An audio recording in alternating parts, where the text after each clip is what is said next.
6:53, time for the morning sprint. The inmate found dead at the Dane County Jail is the 49-year-old man charged in the deadly Cottage Grove crash. A source familiar with the matter tells us Jeffrey Indris died in jail yesterday morning. Indris died just one day after he appeared in court. Prosecutors upgraded his charge from reckless to intentional homicide, and the judge set his bond at $1 million. Authorities say the man stabbed outside of a Fitchburg bar and grill has died. Officers say the stabbing happened in the Monkey Shines parking lot around 1 o'clock in the morning yesterday. Police say a 39-year-old has been taken into custody at a home in Sun Prairie. Officers say more information will come out later today. The man charged in the death of Brooke Stratton will appear in court this afternoon. 25-year-old James Barnes Morris is charged with first-degree intentional homicide with a domestic abuse assessment modifier. He was the last person seen with Stratton before her death. She went missing on September 30th. Investigators found her body on October 3rd on the UW Arboretum property.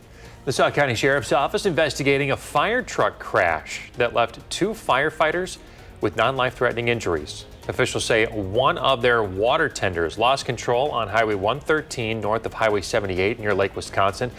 The truck went into the ditch and rolled over. Both people inside were pinned and later flown to UW Hospital. Let's take a look at the Vatican City. That's where they will begin the conclave at 4:30 p.m. local time. While we don't know when a pope will be chosen, we will find out hopefully in the next couple of days. Weight Watchers has filed for bankruptcy. The 62-year-old diet program announcing that it entered Chapter 11 bankruptcy protection. Weight Watchers says operations for members will continue as normal, though. The company expects to emerge in about 40 days as a publicly traded company with its massive $1.5 billion in debt eliminated. Weight Watchers has struggled to keep up with weight loss options like GLP-1 drugs. Top U.S. and Chinese officials are set to discuss tariffs in Switzerland this weekend. Treasury Secretary Scott Bessent says he hopes for de-escalation but doesn't expect a trade deal.